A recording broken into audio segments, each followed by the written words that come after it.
think many nurses make great property investors. Many women make great property investors.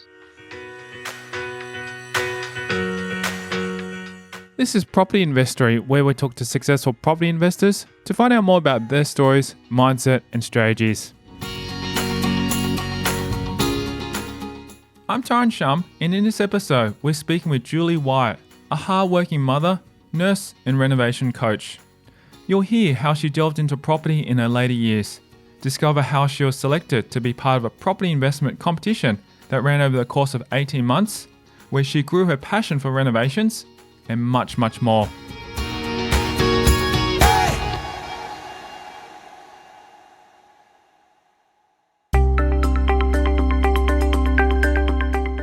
We find out what Julie Wyatt does and what her job description is, where she proves she's the ultimate multitasker. I'm a property and renovation coach, and I'm also a registered nurse, and I still work part-time because I really enjoy my nursing. Kind of let a lot of it go, but my main focus now is my property and renovation business. Yeah, so it's a busy life that I have. She delves into what a typical day in her life looks like. I split my time between working my business as a property and renovation coach here in Perth in WA, and I also work for a mining company up in the remote northwest of WA. Split between property and nursing, which is a great mix, I reckon. With a hectic workload, she explains how she manages the time to do it all. Well, it's fairly structured.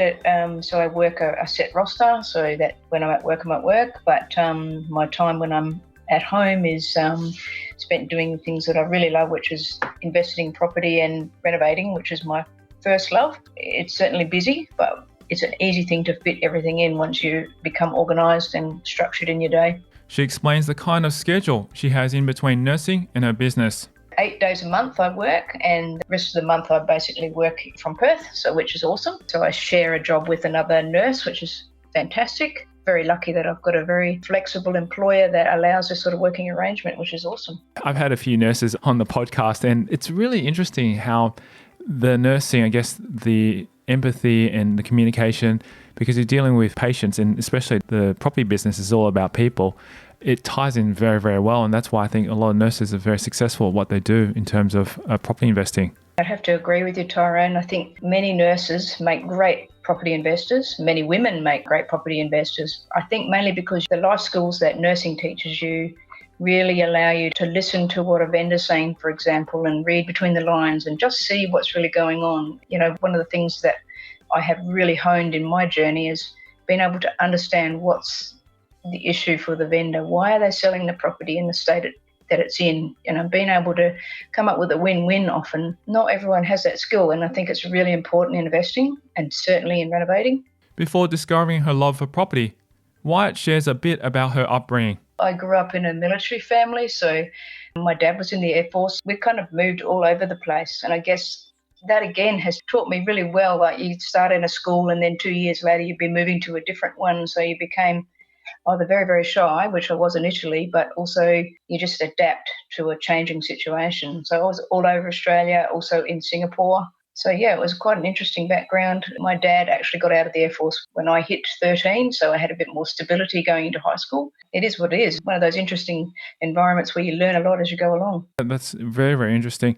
Just wondering, do you remember how many different places that you would have gone to over leading up to, say, 13 years old? Probably about 7 or 8 schools in my primary school years and kindy and stuff. So yeah, lots. I don't know, I can't remember the exact amount, but certainly that's the life in the military. You move when they tell you to move, and your family just has to go along with it, basically. As her father was in the Air Force, she goes on to explain the kinds of duties her father had. It was more in supply and doing logistics and stuff like that. So, but still a very necessary occupation. I think he actually really enjoyed it in the military. He never really found something he enjoyed more after he left. I guess it's a lifestyle thing, and you stay in there for a long time. As Wyatt was finally able to settle down at the age of 13, she talks a bit about her schooling years. Nothing very interesting in my schooling, to be really honest. Hey, so as soon as I started high school, finished in year 12, finished my TAE, as it was called then, and then went straight into nursing as a fresh-faced 18-year-old back in nursing school. So they didn't have nursing through universities back then. So I'm showing my age here, big time. Yeah, so learning on the job basically, and learning very quickly some really important life skills. Like at 18, laying out dead people, dealing with trauma. So, yeah, you just get thrown in straight in the deep end. But again, important lessons for later in life, I reckon. As she was confronted with the intense experiences whilst working as a nurse, she shares how it changed her life perception. I think it made me grow up very quickly. I think you really learn in really important life skills like how to talk to people, how to interact with people. As I said, because I've been changing schools so much when I was younger, I was really quite shy. You just can't be when you're having to help people with, massive lifestyle issues when they're sick, So it really taught me, one, to grow up, two, to learn how to actually interact with people and speak to their relatives, speak to their loved ones, all that sort of stuff. So again, I'm very, very thankful for that because not everyone gets an opportunity to do that at such a young age as well. Did you continue on to do nursing from there onwards, or did you actually switch into anything else? I became a registered nurse after doing the required training, but I didn't stay put in one place. I was a little bit bored just staying in a hospital, so I went bush, basically, went rural remote, and just had lots of opportunities to do some amazing stuff that I would never have got a chance to do if I'd stayed in a Perth hospital just being a ward nurse. So working in rural areas, in remote communities, I actually became a flight nurse for Royal Flying Doctor Service in Port Hedland. That was an amazing experience. So when you take that step out of your comfort zone and go to remote communities, which a lot of nurses probably wouldn't do because they'd be scared or they're not sure if they can cope or whatever, then all of these doors, from Royal Flying Doctor Service, I went to offshore, working offshore in oil and gas, and then into mining. For a nurse, end up on a mine site, it's not the usual sort of career progression that you would normally get. So I've been very, very fortunate that I've had the ability to experience so many different things. Taking that step as an 18-year-old, getting exposed to a lot of different things, and then just going outside your comfort zone. It's been amazing. And how many years have you been a registered nurse for since then? Oh, Tyrone, you're going to ask me that, and it's going to make me look really, really old. Wasn't intentional. I'm just trying to paint the picture of the journey. That's all right. It's 35 years I've been doing that, so it's a long time. But hey, some of the people that I started nursing with have been, become my closest friends, and we've been friends as we started at 18-year-olds all that time ago. So yeah, it's really interesting. It doesn't seem like yesterday, Wyatt discusses if nursing was always the path she wanted to follow, or if she was interested to explore other options. Always wanting to do different things. Part of the reason I got into property at such a late age, I didn't start investing until I was 40. I think there's a couple of reasons for that. Mainly I was married to the wrong person who just wasn't interested in. I thought it was a perfect opportunity, earning good incomes where we were living and stuff like that. And he's just like, no, we can't do that. No, we're not going to do that. I think that held me back, and I went along with it clearly, but always wanted to start investing. Property really, really resonated with me as an investing strategy. So it wasn't until I became divorced that I went, okay, right, now we go. This is what we're going to do. So, I probably started a lot later than a lot of people, but it was a steep learning curve. But starting at 40s, I've got a bit of time to make up, Despite diving into property in her later years, she shares what else may have influenced her interest in property investment. My earliest memories of me running around after my granddad and my dad, who are both self-taught carpenters, very handy. I grew up learning handyman or handy person skills, so I loved that sort of thing. So I think that's why I really gravitated towards renovating first. I was always a tomboy. I was always into, hey, I want to be outside helping them. And I think having that sort of background, it really, if it's something you love, then you obviously have a passion for it. So I only have them to thank for that influence. And I think that has really followed me through. Once I started doing my own renovations, I was also able to do a lot more than I thought possible. And if I didn't know something, I would find someone to teach me, or I would learn, or I would YouTube it, or whatever it took to find out how to actually do a task. So I think that's been a great influence as I was growing up, certainly.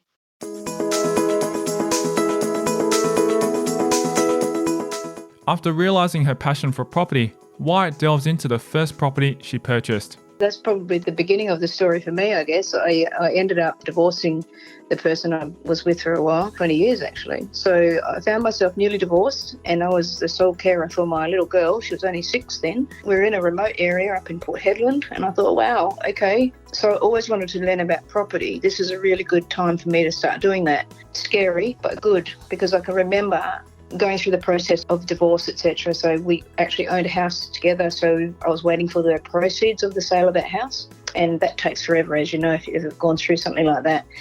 And I remember looking at my little girl thinking, wow, this is actually it. I have to make some decisions now. They're going to be the right decisions for her and for me. So it really hit me in the face where I thought, wow, I don't know anything about investing. I have no clue, but I need to find out. So I actually entered a competition, didn't even think much about it, just wrote, I think you had to put in there in 50 words or less why you thought you could actually, what would it benefit you to win a mentoring for 12 months with a property mentor. And I thought, oh yeah, that sounds good. I need to know. I've got a small amount of money coming to me. I really need to learn as much as I can. So I entered it, didn't think anything more about it. And then about 3 weeks later, I got a phone call and they said to me, we picked you. We want you to come over to the Sunshine Coast next weekend, start this whole process. And I'm like, oh my God, it really floored me. I had no clue. I didn't know what to do. Of course, as you do, go and ask the opinion of people around you, and they're like, oh, it sounds like a scam. Oh no, it sounds like it's all too hard. You shouldn't go. And I thought, I really want to do this. So I did. I made it happen. I had my own business. I had my daughter. I had everything to try and organise. But I jumped on the plane, went over there, and it literally changed my life. The whole experience was amazing and pushed me completely out of my comfort zone. I ended up working for 12 months with a very, very good female property guru who challenged me in every way. So, I mean, I always had a good income because I've always worked, but I had nothing behind me. So I was a single mum with, all the responsibility of my daughter and nothing much to show for 20 years of marriage. So in the 12 to 18 months that followed, it ended up being about $1.8 million worth of property and doing lots of things that I'd never done before, including renovations. I started with renovations, but also the ability to do this quickly using joint ventures, using strata titling, lots of different things that I'd never been exposed to. So it really, really did push me out of my comfort zone. Thinking about doing property 1 minute into actually doing it and going from not even knowing how to write a contract out to, wheeling and dealing, doing joint ventures with people I didn't know particularly well. It is something that pushes you out of comfort zone, but it's the only way to grow. So, yeah, it was just a massive year for me, or a massive year and a half, actually. So that's got me started, and I've been doing it ever since. I love it. Wow, that's amazing. Were there any other candidates that were selected, or were you the only one as part of that whole process? No, there were 7 women from around Australia selected, so I was the WA person. So I got to know those 7 women very, very well. We became very, very good friends. I still keep in touch with them now. That was, 10, 15 years ago now. I don't hear very often these kind of competitions, especially to pick this. I wonder why she did it. Do you know why she did that? She was working with another lady. They were kind of a mindset coach and a property coach, and they wanted to see whether they could take 7 women and teach them a lot of stuff in a year, and they certainly did. It was amazing. I don't know that it's ever been done again, but I just consider myself very, very lucky to have had the opportunity to do it. It was just something they did as a one-off, I think. The renovation coach talks about the structure of the program and the activities involved over the course of 18 months. Yeah, so it was again, the initial kind of weekend that I went away to the Sunshine Coast was me getting up in front of 500 women in the audience to talk about my journey and also, who I was and all that sort of stuff.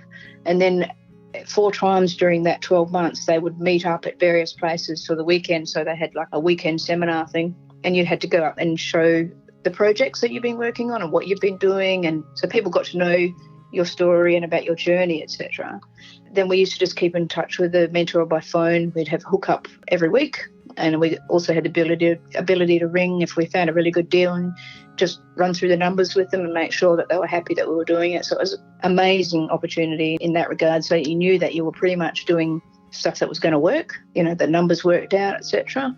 And I think the thing that taught me the most was that having a mentor was amazing, and just taking all the guesswork out of, is this a good deal or is it not? Teaching you how to find good deals and how to back yourself and all those things. Was there a cost to that as well, besides your time? No. That's a really amazing opportunity. What did you take away from that, and what was the particular strategy that you followed? At the end, they had like a finale weekend. All of us got to show what we'd achieved in the 12 months, and all of us did really well, like not just myself, all the other girls as well. Then we had the opportunity to continue on with the mentor, obviously paying what you would normally pay, etc. I mean, during that whole year, there was other people that had participated in a paid program, so we were just the lucky ones that won ours for nothing. The greatest thing that I took away from it is that it's the network, the power of having positive people around you, having people you can ring and just bounce ideas off, etc. So you don't feel like you're doing it on your own. I think that's the biggest thing I got out of it.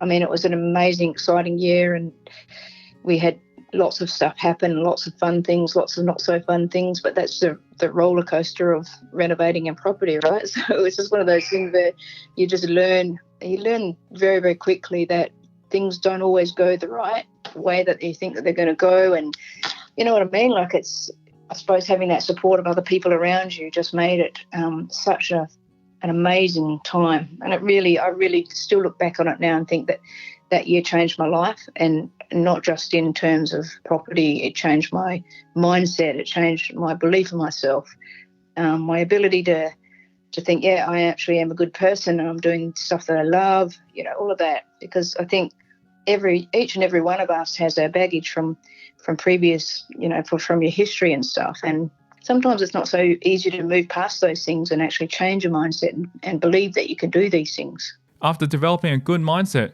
Wyatt delves into how she managed to build her property portfolio. I've clocked up my 11th renovation. So in that first 12, 18 months, I didn't do just renovations. I learned a whole heap of other stuff as well. Like I said before, I gravitated straight back to renovating because I just get a buzz out of turning a really crappy old horrible looking house into something beautiful. And I think that's the guts of it. And to be able to make money out of that is a bonus. But I really enjoy the process. It's a little crazy, I suppose, but it's one of those things where, you know, I did a lot of things, but renovating, I think, is a strategy for me, works well because I just understand it. I got a feel. You go into a property and just get a feel for it, and you can see no matter how ugly it looks right now, you can do something with it. You know, since I started that course, really renovation has been my main strategy. Out of all those renovations, have you kept all of those properties or have you bought and sold them? The last 3 we've kept. The ones previous to that we sold. The main reason being is that the Perth market or WA market has been challenging for the last couple of years. So, you know, what we would have normally flipped for a profit, we've kept, and we've actually put all of the 3 properties onto Airbnb and basically just increased our cash flow because the market at the moment is a challenge and we wouldn't have been able to sell them for a profit. So it's best to keep hold of them. And the Airbnb's been amazing. So like, it's just a really good strategy and just makes lots of sense in lots of ways. And our guests love staying in a newly renovated place. They will love it. So yeah, it's kind of worked really well. Sometimes it's a matter of changing with the way things in the property cycle and the property market are going. So, you know, never say that you can't do well in a down market, but Airbnb has certainly proved to us that we've done very, very well, and it's just a good strategy. And we'll change our strategies depending on what's going on at the time. So yeah, that's been a really good thing for us. With all the properties she has renovated, she shares one of her worst property moments and the lesson she learnt from it. I'd love to be able to say that I've just been successful the whole time and everything's been wonderful. You know, life is life, and sometimes I've made some monumental mistakes, and this one was one of them. I think after I finished the course initially with my mentor, I think I got a bit too smart. I don't know if there's such a word, but I also got a bit cocky, I think, and probably thought I could do everything and take on too much. So I ended up, for some reason, I have no idea what my thought process were at the time, but I bought a business and I thought, great, so I'll put a second mortgage on one of the properties to enable to loan for the business, etc., blah, blah, blah. Very, very long story cut short it was around the time of the GFC last time, and yeah, the business didn't go so well, and the banks don't like you putting second mortgages onto properties. So really not a smart idea. At the end of the day, the banks just fire sailed my properties, so that was a bit sad. And I ended up in a Part 10 bankruptcy. So basically, the difference between a Part 10 bankruptcy and a normal bankruptcy is that you pay back all your debtors, which I did. So that was to enable me to sleep at night, because I think it's the right thing to do. You know, at the time, it was a pretty horrendous process. I ended up also with a relationship breakdown around the same time. So everything Yeah, as it does. It was a monumental lesson for me and something that I really actually am very grateful for now. But, it just shows that not everyone's perfect. We don't always get it right. Even going through that process and kind of the stigma of a bankruptcy and stuff like that, I got bad advice as well, which didn't help. It's really important in these times to take responsibility for what's happened and to use it as a learning, which I absolutely did. And I was actually able to turn that around quite quickly. It takes a long time for all that stuff to be sorted. After a year, or I think it was probably into my second year post bankruptcy, then I started being able to invest again, just not on my own behalf, but using people as guarantors and stuff like that. So, it wasn't a fun time. I didn't enjoy the experience, but I tell you what, it taught me a hell of a lot. And it really, I suppose, proves that even the most successful investors, when you start talking to them, most of them have been through stressful situations like that. And that's when they get their greatest aha moments or their greatest learnings from. So, yeah, I learnt a hell of a lot. And I could have actually at the time gone, property's really not for me. I'm just unlucky, or it's, everything was against me, and I think I'm never going to do it again and all that. And I would never think like that, but I could have just walked away and said, this is just not for me.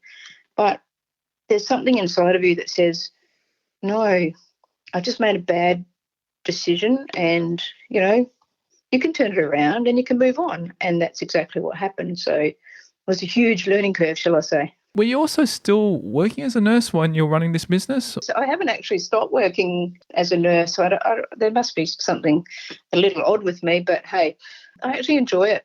I enjoy what I do. So I always wanted to sort of keep going. So all of the money that I've made out of property has been on a part-time basis. So I've always been able to juggle the two. I always remember, my daughter will never forgive me. I remember when we were living in Port Hedland, I was renovating I think it was my second or third house. I can't remember now. And it was a school night. So she's asleep on the floor in the middle of the lounge room. There's no furniture because I'm renovating this house. And I'm finishing the painting, and it was like 1 o'clock in the morning, I think, some stupid time.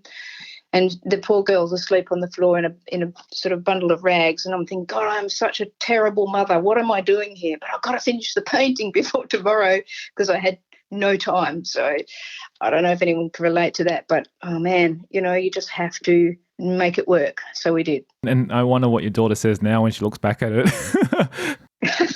She goes, you were so cruel to me. But she actually knows. And the stuff that she learned out of the process was pretty amazing as well. Despite experiencing obstacles along her property investing journey, Wyatt talks about the moments where everything just clicked. It sounds very negative to talk about your worst investing moment, and mine was fairly major, but there's been some amazing stuff as well. And I think the thing that stands out for me the most is the working very closely with my very first mentor, and then, just learning the basics. For me, that was huge. So how to put a property under contract. I didn't even know that. I had to ring her and say, what do I do? And she's like, oh, geez, Julie, come on, just get a contract and put a price on it. I said, what if I don't have it? Because literally the first property I bought, I had no money. I was waiting for my divorce settlement and I needed $42,000, which doesn't sound a huge amount now, but for me it was huge. I needed to borrow that off someone because I needed to pay a deposit and, get the ball rolling and put the thing under contract. And I remember the conversation with her, and she said, I'm not going to do this for you. You need to actually think outside the square on this. I know you don't have any money right now and you want this property, so what are you going to do about it? And I went, oh my, okay. It's one of those, okay, I actually have to, all right, so what am I going to do here? So I came up with a plan. I had a very good friend who had some money. And so, again, this was completely out of my comfort zone. So I rang him. And I said, would you lend me $40,000? As soon as I get my payment for my divorce, I will pay you the money back. And he said, absolutely, no brainer. And I went, oh my God, why didn't I ask him a long time before now, instead of putting myself under all this pressure and what if, and, but really, when you think about it, there's skin in the game here, right? I had to actually think outside the square. I had to borrow some money, and now I really had to make this work. I was like, this is not my money, just my money anymore. I actually borrowed off someone. I need to pay them back with interest, blah, blah, blah. So, they're big thing. For me, this was huge. I'd never asked anyone for anything. I was a very independent person. So for me, it was also like, how else am I going to get this going? It's really hard. So, and then once I got that property and kept the ball rolling, it became easier to talk to people about financial stuff. I wasn't so self-conscious about it. I thought, I'm good at this. I'm good at finding deals. People are trusting my judgment. That the numbers are adding up. I was good at putting joint ventures together. I was good at all of the on the ground stuff. So joint venture partners were quite happy to work with me because I had the mentor to back me up as well, but I also could do all of the nuts and bolts day-to-day stuff. So all of those things were, when you're on a roll and things just move, that it's going in the right direction. After having immense support from a mentor, she goes on to explain how her strategy led her into renovating. Where I learnt to renovate was somewhere that you would probably not even think of a market being important, but when I started my journey, it was just the start of the iron ore boom in the Pilbara. So the house prices in the area were really low when I first started. So I started picking up ridiculous price houses, so, 50,000, 55, 60,000 for a house. And, doing a renovation in a schmick suburb in Sydney and doing a renovation in downtown Port Hedland are very, very different. So really had to learn the strategy about a targeted renovation. So not overcapitalising, working out what your target buyer is going to be after. So they're the things I learned really quickly. And then how to do it on a budget. It's really, really important. As I said, doing a lot of stuff yourself is also important, but also just basically, learning out what's going to make you the money, how can you do it quickly, and making lots of mistakes, as I did. Some of our renovations weren't pretty in the early days, but hey, if you can buy a house for 50 or 60,000 and then sell it for 300 or 400, like, why wouldn't you? That was just how crazy it was in that time. So always, I suppose that part of the renovations is targeting it towards where your end goal is, and buying well, and doing a budget renovation that didn't cost you an awful lot but looks amazing. They're probably the three key things that I have figured out, how to make money and how to make it fast. And then when you go to a different market like I'm in now, it's like, who's your end buyer going to be and who is going to want? So if it's for a family, what are you going to do differently? All those sorts of things are really practical. So renovating with your end buyer in mind is really, really important. And then also styling and staging the property at the end, like all the stuff that you learn as you're going along. As her strategy encouraged her to be quite hands-on, she reflects on other strategies and if she would have done things differently. I got better at that because I got older and my hands aren't so great anymore. So, I've had to get better at standing back and going, okay, well, I can actually pay someone this much money and they can do it this much quicker. So, common sense says if you're going to be the overseer or the project manager of your renovation, then that's the strategy that we've been using probably the last 12 months, which is disappointing because I actually really like getting in and getting dirty. But hey, it's quicker and faster and makes more sense. And we've got a good team now, so we know that we can call on X person to come do the plumbing, or we've got a good bunch of tradies who we know will do a good job and they want to work for us. So that makes a huge difference. And I don't feel like I'm just handing over control to someone else. Always very much involved, but makes more sense and you can get things done a lot quicker if you're not doing it yourself. The only challenge that we all face is, and this happens with every single industry, is to actually get time in of the tradies to get the work done. You can't always know, and it's just a juggling act, especially when you do have good tradies, but at the same time, you've got to manage our time and their time together to get things done. Well, that's the thing that I found the most working with the clients I've worked with, is having a plan is paramount. It astounds me how many people, and I've got a very good friend here who her husband is one of the worst at this. When she went to the football a couple of years ago, he just got in there with a sledgehammer and just bashed down a wall that was inside their lounge room and then just left it. And she's like, what are you doing? Where was the plan here? You can't just like smash a wall down and then just go, oh, well, what are we going to do now? And I see that a lot where people have just gone full hell on bent in with a sledgehammer and then gone, right, so that's not there anymore. Now what are we going to do? And like, it just astounds me that's a really common thing. Like, there's no planning, and you still see these people renovating after 10 years, and you're like, wow, you can do a targeted renovation in 6 weeks, and with a plan and having your tradies all sorted and all of that, which is what we do. Or you can see the other flip side of that, where people have just gone, oh, it sounded like a great idea, just knock that out, and then I don't quite know what I'm going to do now. And just shake your head and go, wow, okay. As she has completed 11 renovations throughout her journey, she talks about the types of work she does on properties. I guess my bread and butter renovations are cosmetic. Cosmetic is just much easier. I haven't really gone into structural stuff, mainly because you can do and have so much fun with cosmetic and move on quickly. So, and that, going back to what I was saying before, when you walk into a property and other people would be scared off by it, that's usually a good sign that you're onto a winner. So, and some of the local agents here ring me up when there's a hoarder's house, or there's a what did I look at the other day? Ex-drug laboratory type house. I mean, all those houses that have been taken back by the banks, and you see the way that some people live, and you think, wow, but it happens. So, one house that I bought up in Port Hedland, it was a rates default property, so the person had just stopped paying their rates, and the council just wanted to get rid of it, and then the bank, they just wanted it gone. So I bought it. I think it was about 60 grand I had to pay for it. But when I looked at it, it had this god-awful cacti right out the front, right up to the roof line. There were snakes in the grass out the back. The whole house had been trashed. It was just dreadful. And lots of people that I knew had looked at the house and just went, nah.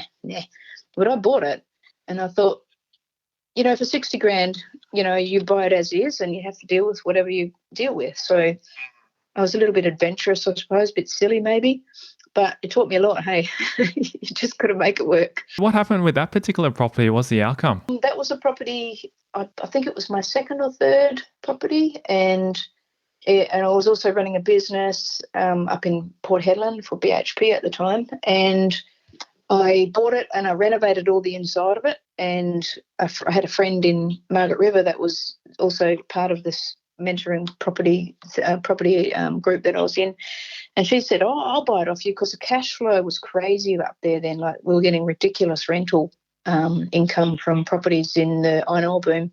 So I think I sold it to her for about $145,000, so I still made some good money out of it. I think I put $20,000 into the renovation on a credit card, and then, sold it to her, and then she finished it off. So it's one of those ones where I just had to juggle too many balls, and I thought, well, if she wants to finish it, I'll keep moving on with another one that I was doing. So, yeah, it was interesting. And, I think she's still got that. So the income out of the property isn't so great anymore because the mining boom has stopped and things have returned to normal, as they do in mining towns. Wyatt goes on to share a bit about her most recent renovation. We live down south of Perth at the moment. We did one in Shoalwater, which is right on the beach. It's a lovely place. Bought this house. It had been on the market for about 9 months. It was a divorce situation, and they were pretty happy to negotiate. So we got the house for a good price. I think we paid $520,000 for it. It was in a great state of disrepair. So it's a wooden house, which is different to a lot of houses down here. But it had a lot of things that were always. I don't know if you've heard of Dolph DeRoos, but his strategy, Dolph's strategy is always buy a house that you can add value to and that has multiple streams of income possible. So when I looked at this house, I went, okay. So it's got a guest house attached to it. It had a spa. It had a heap of stuff. And I thought, this could be beautiful again.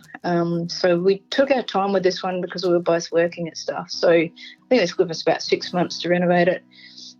Again, just cosmetic, but it just came up beautifully. And then we got it revalued for $640,000. And it was in the middle of, it was a couple of years back now, it was the market down here is terrible. So to make an equity gain of 70 or 80,000 was pretty good. Even at that price point, 640,000.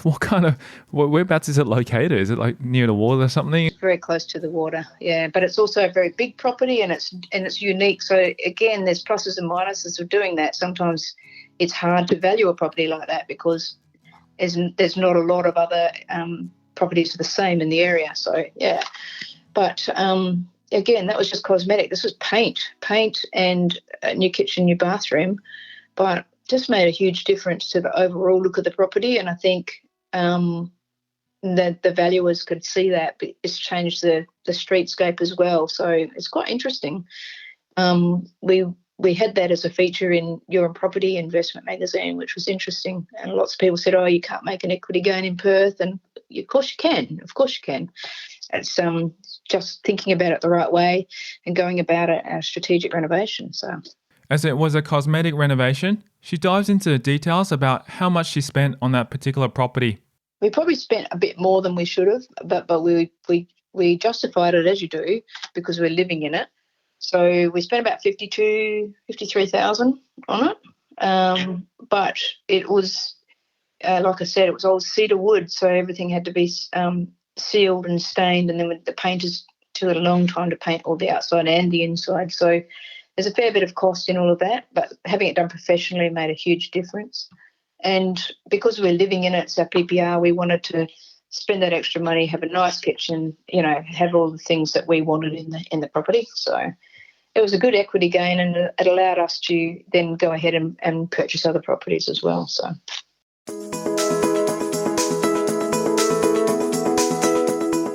Due to an impressive portfolio, Wyatt delves into her biggest why for doing property renovations. I love it.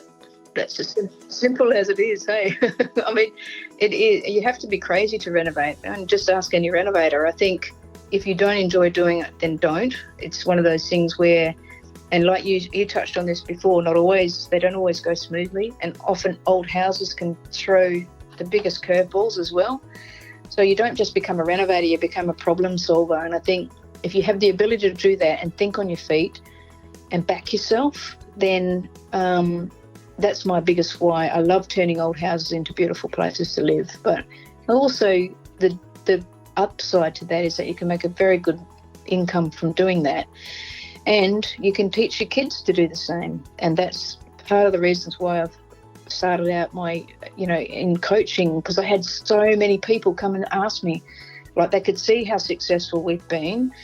And they were like, oh, how do you do that? So, how do you start? What do you do? And so when you know that there's a lot of people who are interested, and when you've got things like The Block and all these property shows out there that make it look so easy, it's real easy when you've got a team of tradies working behind the scenes, it's not real, but when people see the money that's generated and stuff, they go, oh, so I could do that. And I'm like, yeah, well, you need to educate yourself. It's not something you can just snap your fingers and pick up. But if you spend that time and educate yourself, then there's no reason why you can't do this stuff. So I guess that's why, I used to, my business coach will probably tell me off for saying this, but I used to go to people's houses and just spend hours in there talking about what they could do and the best places to target if they wanted to increase either the selling price or their equity or whatever.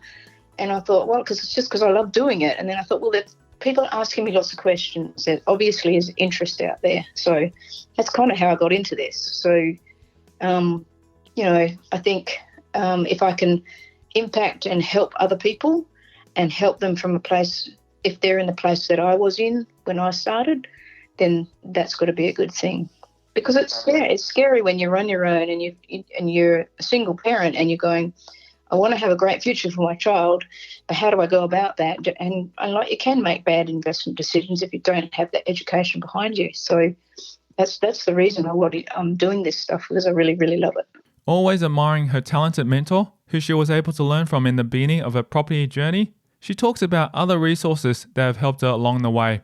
I think being with that mentor for the first year really opened my eyes to the fact that whenever I do something that I've never done before, I want someone who's done that before. So if I wanted, I'm building a business, so I have a business coach. I believe mindset's very important. So I regularly go to mindset type events. Like I have a friend that runs retreats in Bali where we spend 3 days just mindset. It sounds so trivial, but it's so important. And I think if you don't spend the time on those things, then you're not growing. You know what I mean? So any time I've invested lots and lots and lots of money and time learning different strategies with people.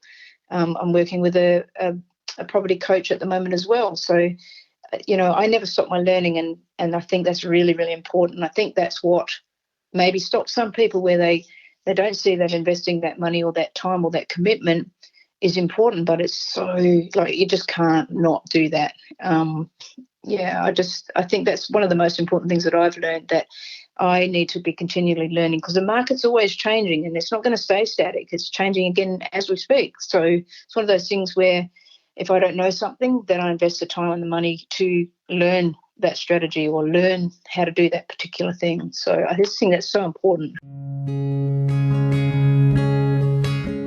Apart from mentors and mindset events, the renovation coach also shares her book and audio recommendations that have ultimately inspired her. Well, I like listening to your podcast. There's so many different people on there. It's amazing. So podcast and obviously media is very, very good. But the book that I reckon started making me question everything in my life was 7 Habits of Highly Effective People by Stephen Covey. That was before I started property investing. But when I read that book, I went, wow, I think it started my self-development guide. You know what I mean? Like self-improvement. You start thinking differently. And of course, there's so many different authors out there.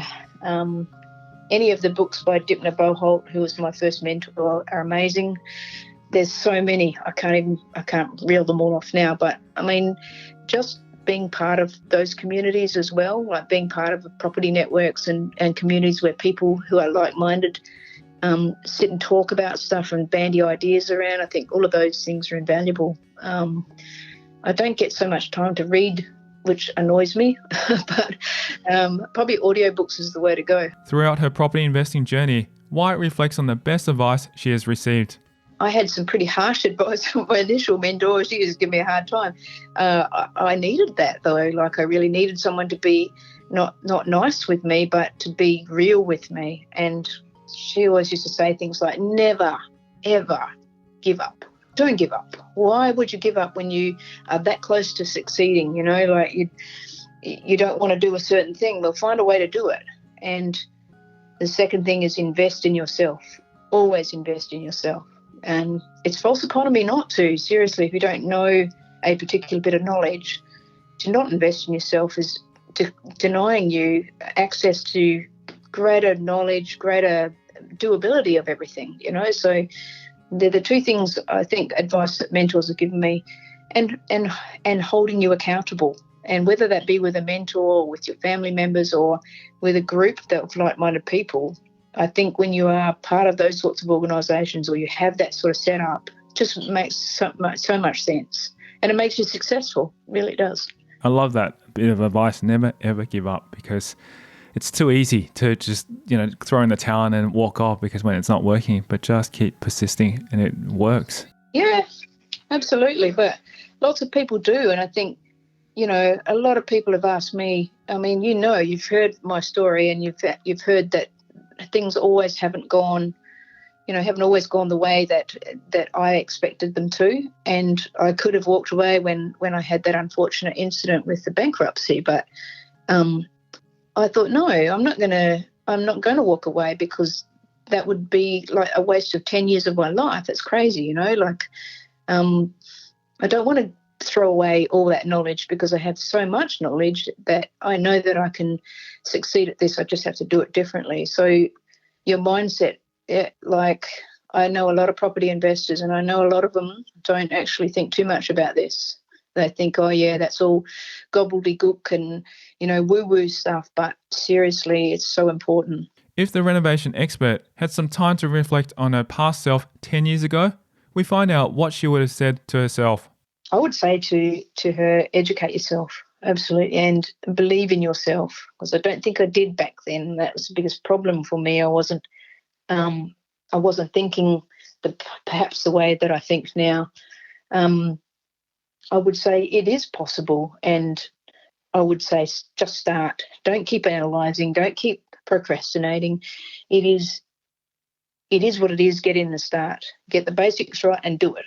And lots of people that I talk to every day, they never kind of move past that point. They I'd love to be able to do what you do, and I'd love to be able to just renovate a room in my house. And I'm like, well, it's not that hard. You just got to have a plan and then move forward. And a lot of people just go, oh, but it's, they get stuck down in the detail. And it's sad because it's quite a simple process if you follow the plan, you follow the budget, and you just get in there and do it, She looks forward to the future, where she shares what is happening for her in the upcoming 5 years. I'm really excited because I think our business is growing in terms of our investing. So we're now starting to work with investors and owners even, doing JVs on renovations. So that's really, really interesting, and I'm loving that because it just opens up new opportunities that perhaps might not have been possible before. And like, honestly, if you're sort of hamstrung by the banks a little, then there's other ways of doing stuff. So that's something that we're really enjoying at the moment.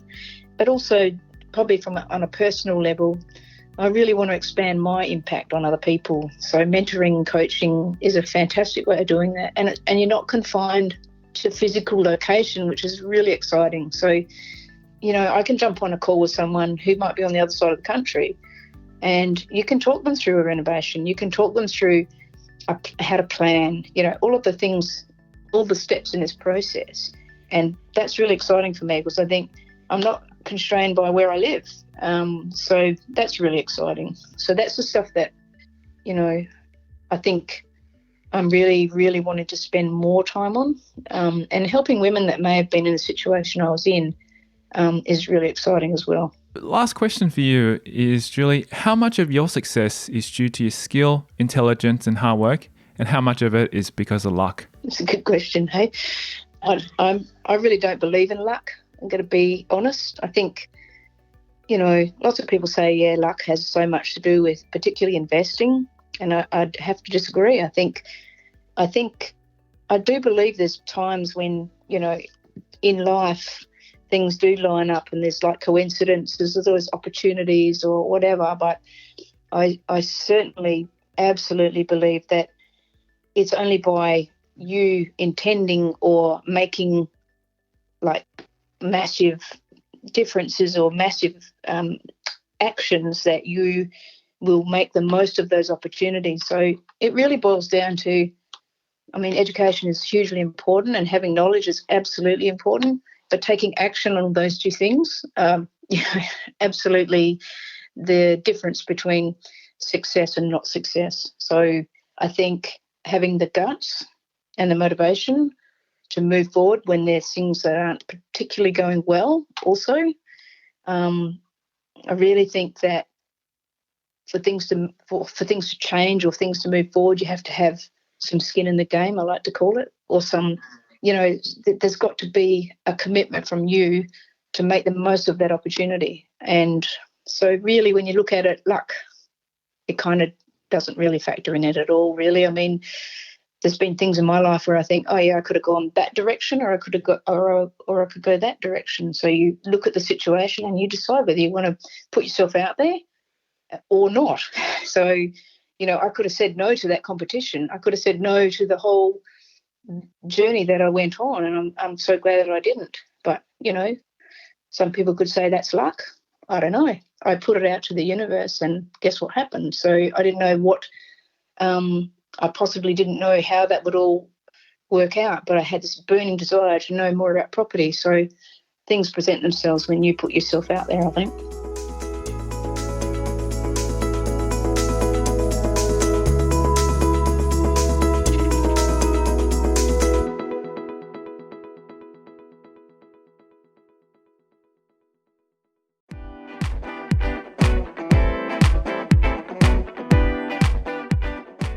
Thank you to Julie Wyatt, our guest on this episode of Property Investory. If you want to hear more about her journey, then visit our website at propertyinvestory.com.